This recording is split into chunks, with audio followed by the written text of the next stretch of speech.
성령을 회방한다는 것이 무엇이길래 용서함을 받지 못한다고 할까?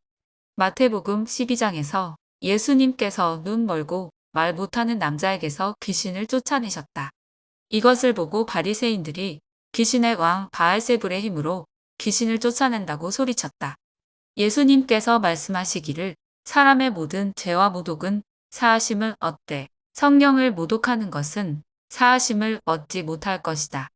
누구든지 말로 인자를 거역하면 사하심을 얻되 누구든지 말로 성령을 거역하면 이 세상이나 오는 세상에도 사하심을 얻지 못할 것이다.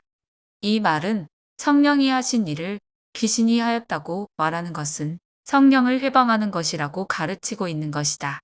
그러나 바리새인들은 성령을 알지 못했고 성령이 하시는 일이라는 것도 알지 못했기 때문에 성령을 모독하는 일, 즉 성령을 회방하는 죄를 지을 수 없다.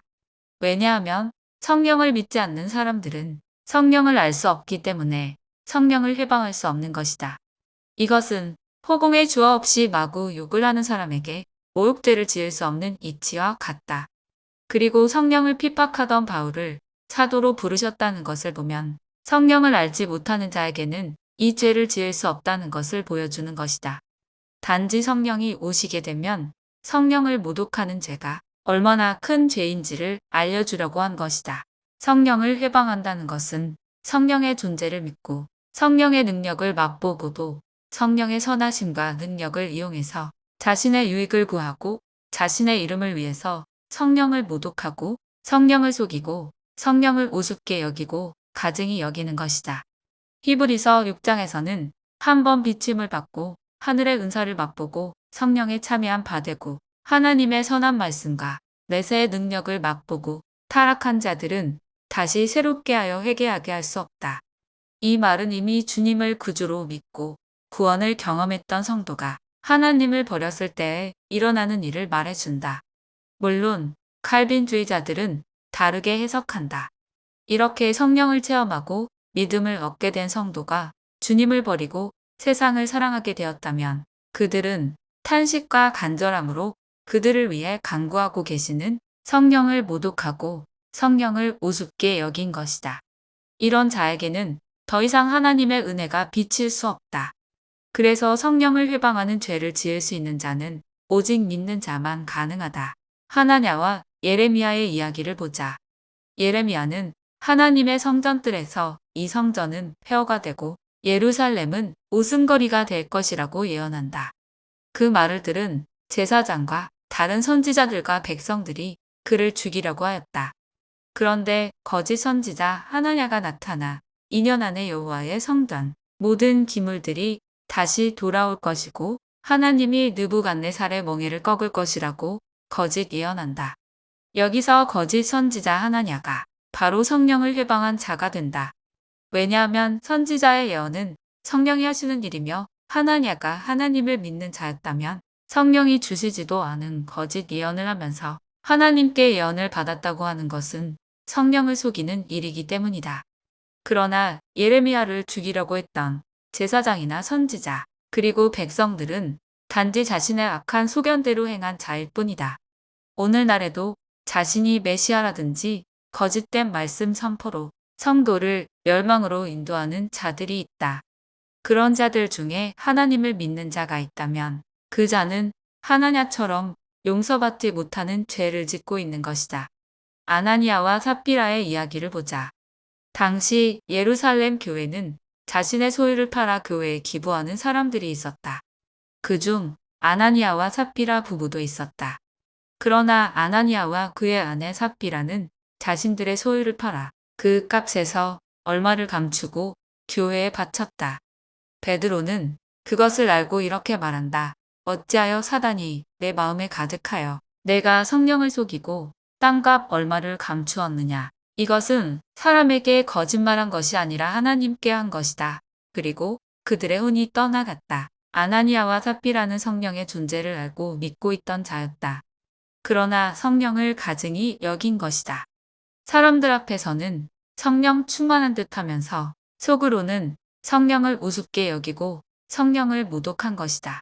오늘날에는 공공연하게 성령을 회방하는 일들이 자주 일어난다.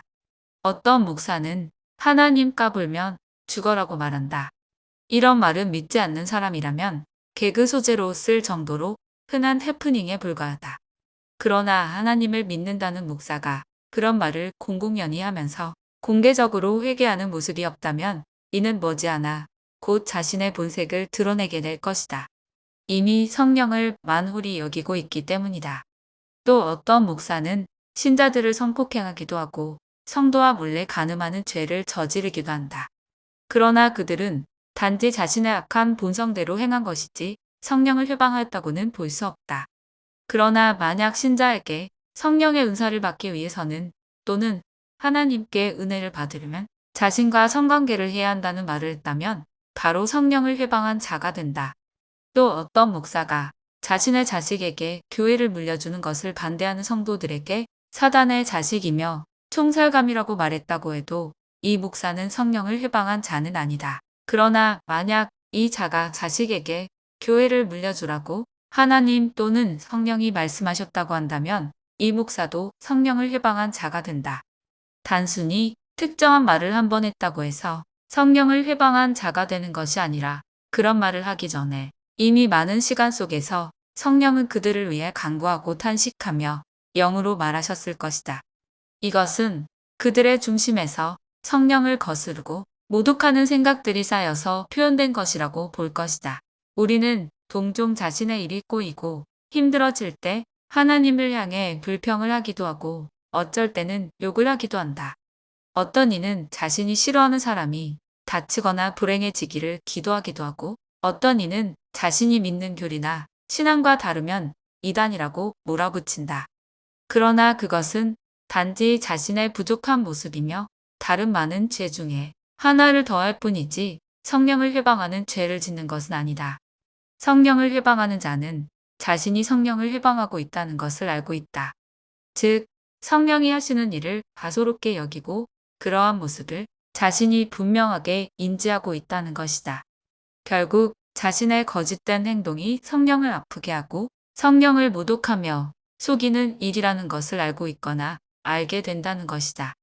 성령을 회방하는 자의 표본은 바로 사단이다. 하나님을 누구보다도 잘 알면서 하나님을 만홀히 여기고 자신이 하나님과 같아지려고 했다. 바로 이러한 교만한 마음에서 성령을 회방하는 죄가 일어나기 때문에 결코 하나님에게 자신의 무릎을 꿇을 수 없는 것이며 회개도 할 수가 없는 것이다. 그래서 죄사함을 받을 수 없는 것이다. 성령을 회방하는 자는 그 속에 사단과 같은 교만함이 차올라 자신의 내면에서 성령이 하지 말라고 간구하는 것을 알면서도 하찮게 여기고 성령을 모독하고 성령의 이름으로 거짓을 말하고 행동하는 자들을 가리키는 것이다.